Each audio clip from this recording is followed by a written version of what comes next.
Hi friends, it's Lauren Taylor. Thanks for joining me in my craft room today. I'm grateful to have you here because there is a release from Sizzix today with Tim Holtz, a bunch of fun Thinlit dies for the Halloween and Fall holidays.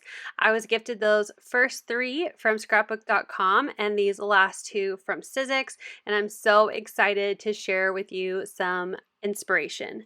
So I'm going to be using two die sets first. These are the Vault Wicked and Vault Fright Night to create a silhouette scene. So I die cut most of my dies from a black cardstock. This is the Black Mix Media A2 paper pad from scrapbook.com. I die cut my ghosts and moon and stars from some mixed metals glitter paper, and then I'm going to bring in some green for my cat's eyes later on from the rainbow glitter paper pad. I want to make a background, so I'm going to start with that because it's going to need some time to dry. So I'm getting all my tools out, and I'm going to take a sheet of the white mixed media A2 cardstock, and I have my project grit mat here on my white large grid project mat so I can make sure my cardstock doesn't move, and also this little mat is so much easier to clean, so I'm going to use that to do my ink blending and texture paste on. I'm going to take a piece of 4-inch mint tape, and I'm going to use the grid on my large mat. I can see it through my grit mat to make sure I have my background. I'm using the A2 rectangle, and then I'm going to use the grid to make sure my mint tape is straight across. It definitely doesn't need to be straight. This was me just being very type A. So now I'm going to create a night scene or a sunset scene. So I'm going to start with Distress Oxide Carved Pumpkin, and I'm using Trinity Stamps blending brushes to do my ink blending. After I'm done with Carved Pumpkin, I'm going to bring in Candied Apple. I'm definitely going with a theme, if you can't tell, with my color choices. And then I'm going to bring in a purple, which is Villainous Potion, and that is going to fade from my red into my night sky. Now I did like the blend between the orange and red, so I didn't really go back and forth there, but with the purple and red, I was really trying to make it look not very brown, but I think it turns out pretty good. It's beautiful. Every sunset is different, right? So it's looking really nice so far. I'm going to bring in Blueprint Sketch for the blue, and I'm going to blend that into the purple that I did, the Villainous Potion, but I'm also just going to go all the way up to the top of my card. Black Soot Distress Oxide isn't like a true black, if you know what I mean, like it, because of the oxide formulation, that's what I was looking for, it's not like using like true black. So I like to layer the blue and then the black soot over it, and I think it just helps fade in the blue to the black just so much better. If you wanted it to be even darker, you could bring in the Distress ink instead of the oxide and blend that over, and that will get it a little bit darker, but I'm totally fine. I love this look. Again, I'm going for a sunset, not a pitch black night sky. Once I have those done, I'm going to put all my blending brushes away, and then I'm bringing out a Distress Spritz, and this is Fossilized Amber, and I was going to spray it, but I decided to just unscrew the top and splatter on some large drops from the spritz because I wanted them to look like stars in the night sky. So I'll go ahead and peel off my mint tape, and I am going to set that aside while I clean up my desk a little bit. Again, wipe down my mat, and I'm going to now use some texture paste to create the ground of my scene. So my mat is clean, and I'm putting my paper right back in the center, and I'm just using a towel that clearly needs to be washed to pick up the excess liquid from the spritz, and I'm going to place that right back using the grid again to help me make sure my card is centered. And then I will take that other side of the 4-inch mint tape and layer it the other way now. I'm making sure to leave a teeny tiny little bit of orange peeking out, so when I add my texture paste, I don't have this white line because I didn't line up the tape directly on the edge like super perfectly to the Distress Oxide. So this just allows there to be a bit of an overlap, and I don't have to worry about that not being, completely perfect. I'm using a palette knife to wipe on some of this texture paste. This is the black opaque, and I wasn't really sure what I was doing, but so I layered on a bunch of the paste. I used this wide scraper to like flatten it out, but it's texture paste and I wanted some texture. So I'm just going to use my fingers to just really make this card personal with having my fingerprint all over it. But I'm using it to kind of just add some texture to the paste. And then I'm going to lightly, and I mean very lightly, drag the scraper across, and it flattened out some of the texture, but yet still left a little bit of the bumps and nooks and crannies. I am going to do my very best to not smear this everywhere because I do have it on my fingers, and I'm just cleaning off the edges with my hands because I already need to wash them, and that's okay. I'll go ahead and clean off my desk, go wash my hands, and I actually came back like 4 hours later. I forgot I had a volunteer meeting I needed to get to, so I had plenty of time for my background to dry, and as you saw, there was some fun texture in there without it being, you know, too textury, if that makes sense. That way it would dry and be a little bit more flat for me to be able to layer on my die cut images. Okay, so my background is done. It's time to create my scene. So I know my moon definitely needs to be in the very, very back, like this back, because it's super far away in space. So in order to have accurate-ish dimension and depth on my card, I'm going to glue the things that should be furthest away down first. So like my moon and my ghosts are going to be further back because I want them behind my tree branches. So I'm going to glue those down next as well. And then the tree branches will be in front of the ghosts and the moon. I'm layering it, trying not to completely cover my cute little face in the moon, but for me, I really was trying to make sure I left enough room underneath the branches for the rest of my images, and I also didn't want to cover the fun little ghost faces. So I'll get all of those laid down. I'm just using some liquid adhesive and my reverse grip tweezers to help me place everything onto the background. Then I remembered that I have all these stars, so I'm going to use liquid glue and my pickup tool, this craft pick tool, to pick up the stars and just randomly place them around the background. And I'm really liking how the part of my scene that is bright and has light is turning out. I think it's so cute, and then I'm excited to layer everything else on top of it that is going to be just a black silhouette. I did kind of lay out everything so I had an idea of where I wanted my die cuts to be placed. So I'm going to glue my little raven at the top of the branches, and then I'll add in my bats. Again, those are further back from the scene that I'm building, which will be the witch in the very front. Then I'm going to glue my pumpkin. I wanted to lower it, but I wanted that little stem of the pumpkin to be seen on the card, so I went ahead and glued that so it overlapped with the sunset. Next, I added foam adhesive to the back of my witch. I know there's a lot of skinny pieces there, so if you want dimension with these die cuts but don't want to cut down thin pieces of foam, which is what I did, and I totally understand why you wouldn't want to, you could just die cut this witch maybe 2 more times so you have 3 layers and glue them together, and you'll get that dimension from your die cut without having to add foam. I layered the broom so it looks like she's holding it in her hand that's kind of behind her, and then for the hand that looks like it's holding something up, you can, well, the die set, there is a, I don't want to say cute rat because that's kind of weird.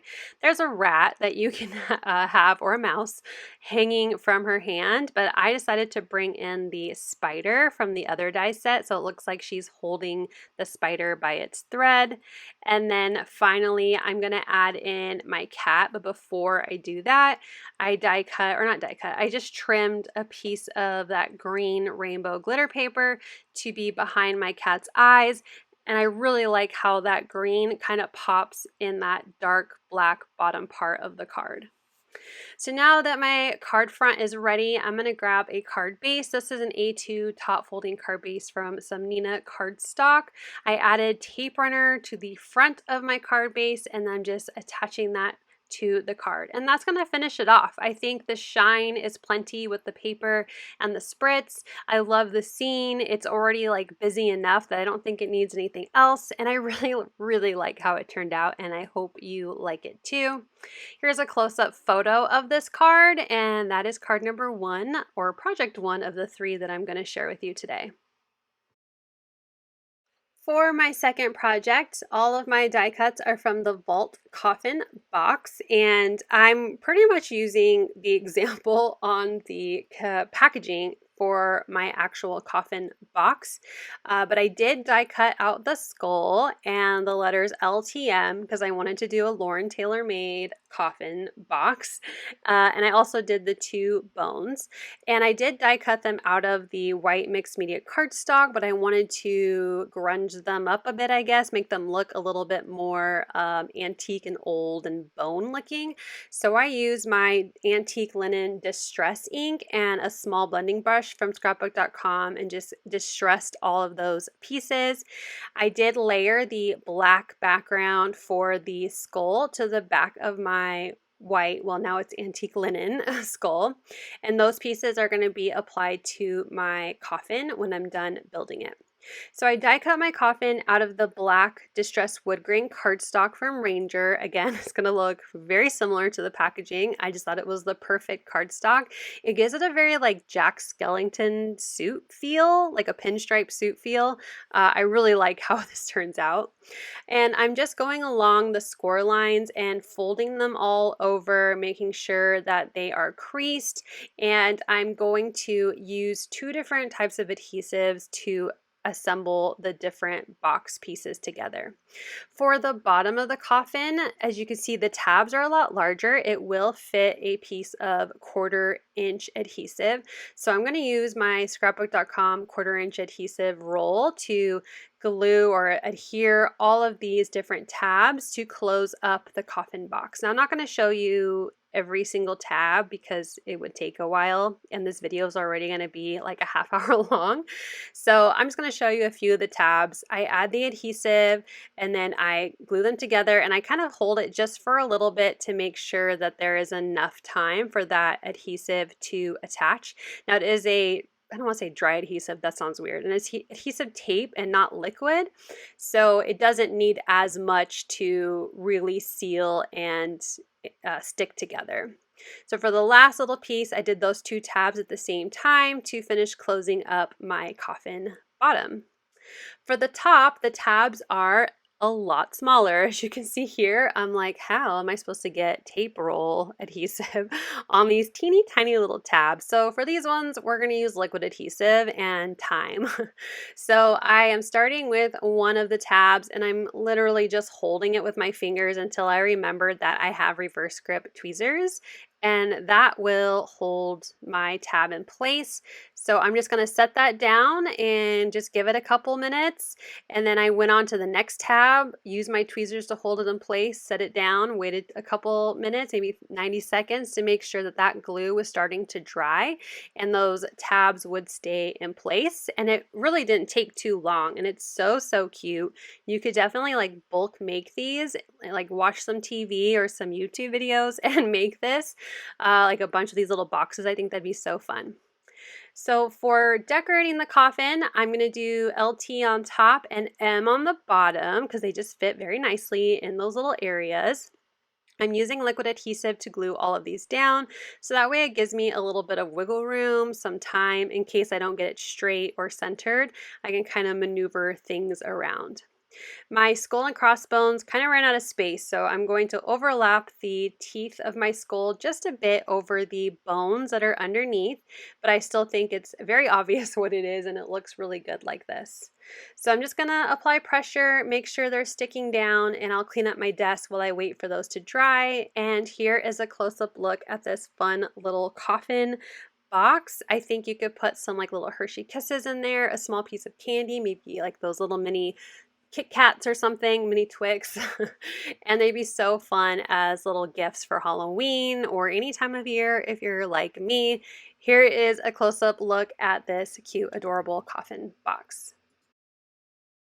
Now my last card, well, all three projects are so different. My first card is a little more cleaner in the sense that there's not a lot of messiness to it, if that makes sense. I don't know, messiness isn't the right word. It's got some mixed media feel, but I really wanted to try to grunge up this one as much as I can. I'm just not a very messy crafter. Like, I don't like to get dirty, if that makes sense. I always end up getting dirty and inky, but I just really struggle with that kind of like messy but beautiful vibe. I have no idea if I'm making sense.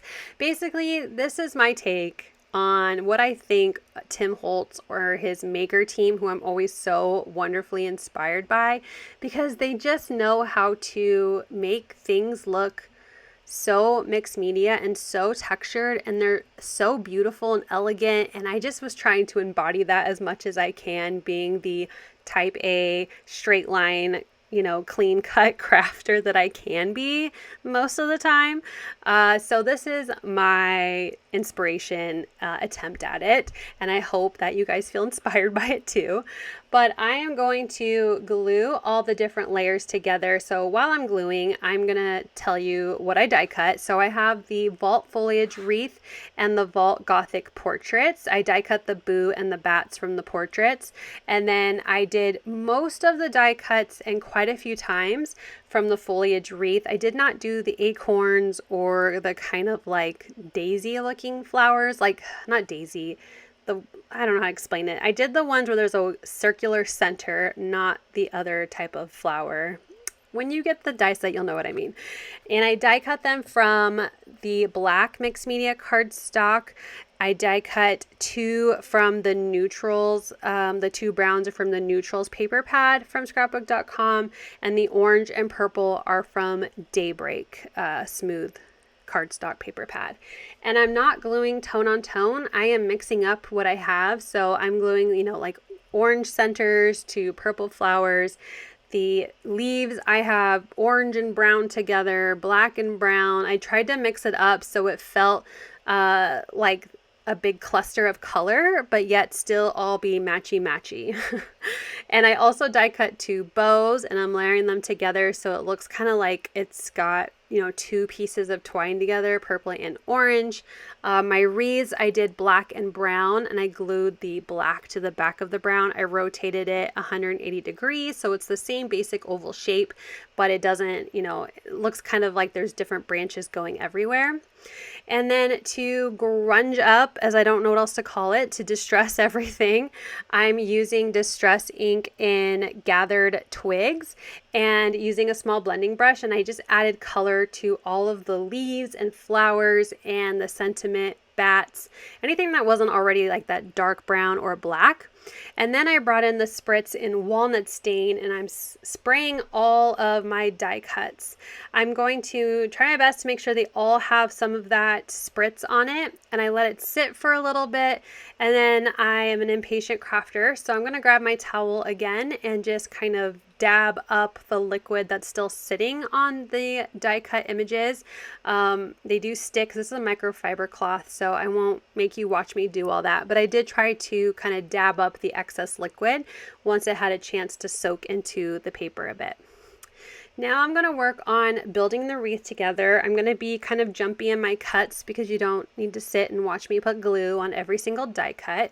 But here's a rough idea of what I'm thinking. I want the bow kind of off center to the left, and my boo sentiment more up to the right, and my bats more towards the top of my wreath. So now that I have an idea, let's start gluing everything together. I'm going to start with these cluster of 4 leaf branches.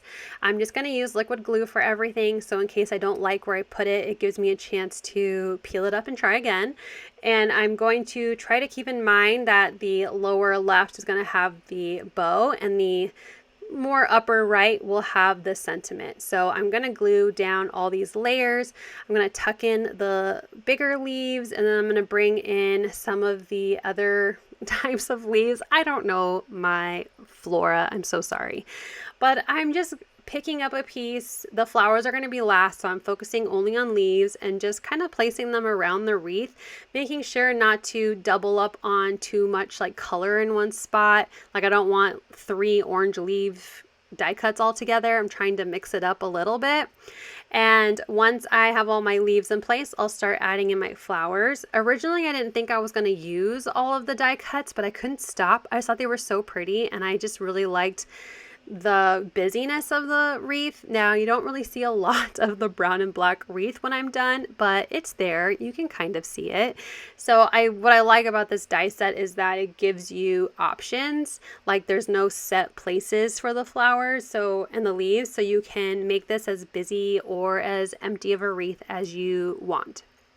Once I was done with my wreath, I added my bow, and I didn't like that I still had a lot of space under my bow, so I'm going to peel off one of these last flowers that I glued down. Again, the beauty of liquid adhesive, and I'll tuck that in next to the bow so it feels a little more full. And then that open area on the other side of the bow, I'm going to glue my bats. So I used my thumbs, as you saw, to kind of like curl the wings up and just give the bats a little bit of dimension. And I'm going to wait to attach the boo when I get to attaching all of my card pieces together. So there's my fun wreath. It's again very busy, very full, and I love it so much. So I have my top folding card base as usual. I was thinking of just putting it on the card base, but I was like, no, it's too white. I don't know. I just have a hard time with things that have brown distressing on white cardstock. I just don't think it looks right. So I trimmed down a piece of the gray distressed wood grain cardstock to 4 by 5.25, so it's smaller than A2. I'll still have a bit of a white border. I'm like obsessed with white borders on cards, so if you don't like that, like the first one, you can leave it at A2 size. And I brought back in the antique linen and a larger blending brush this time, and I'm going to cover pretty much this whole cardstock. I left the center a little bit lighter, but it looks weird, so I completely covered it with the antique linen. And then I brought in gathered twigs again, and I'm going along the edges. I end up covering up most of the antique linen, but that's okay because it doesn't matter. And so I'll just bring in a little bit more and try to blend out so it doesn't look so harsh. So there's a little bit of antique linen in the center there. And I spritzed this as well, since that's what I did with my die cuts, but I did pick up the ink pretty quickly because I wanted to finish this card. So I now have a brown background for my wreath, and I just think that looks so much better. So I'll go ahead and get this attached to the center of this panel. I'm using liquid glue again because I like to make sure I have some time to make sure the wreath will be where I want it. I'm going to try my best to just center that right onto the card. Once I'm happy with that, I'm kind of looking at the top and bottom, left and right, making sure it looks centered. I will then add in my sentiment. So there's definitely a lot of dimension on this card from all of that layering. So I'm going to bring in my 3mm foam adhesive, and these are strips, the 1/8 strips from scrapbook.com, and I added the foam behind the B and the first O. Then for the second O and the flourishes, I'm going to use a liquid adhesive. And that's because the second O is going to overlap my wreath, and then the flourishes are so like dainty. I'm just going to stick them right to the card. You can't tell that they're not as dimensional as the rest of the bee. I just didn't want them to get caught on something and it to tear or anything. So that's why I went ahead and just glued those flourishes down to the card panel. Then I'll grab my Scotch tape runner here. It's super thick and sturdy and sticky. I'll cover the back panel, and then I'll go ahead and attach this to my card base, centering it so there's an even white border around all 4 sides. I wanted to bring in a little bit more white to the card to match that white border. So I'm just going to add highlights to just about everything on this card. So on the sentiment, the bat, the bows, the flowers, the leaves, I'm just adding some white highlights to my heart's content, just adding it randomly and everywhere. And I really like how it turned out. But I thought it was missing something. I needed some more shine. So I'm going to go with pops of color, but in a gloss. This is the black gloss. And I'm just going to add a bunch of pops all over my card just to give it a little bit fun texture and shine. Here is a close-up look at my wreath. I love it so much. I hope you do too. I really enjoyed making all three of these cards or projects, and they're all kind of like different styles, and I hope at least one of them brings you some inspiration with the Sizzix Tim Holtz dies. Let's take one more look. Here's my first kind of silhouette sunset witchy scene, my Lauren Taylor made coffin box, and then finally my Halloween spooky distressed grungy something wreath. I think this is my favorite for it being a little bit out of my normal style. Here's one more look at my picture, but I do hope you enjoyed these projects today. Let me know which project is your favorite in the comments, and let me know if there's a die set that you're going to grab. I want to see what you're creating with these products as well. Thank you so much for watching. I hope you'll click like, and if you're new here, I hope you'll subscribe and come back. As always, you can find everything I use down below in the description box. Thank you and have a wonderful day. Bye!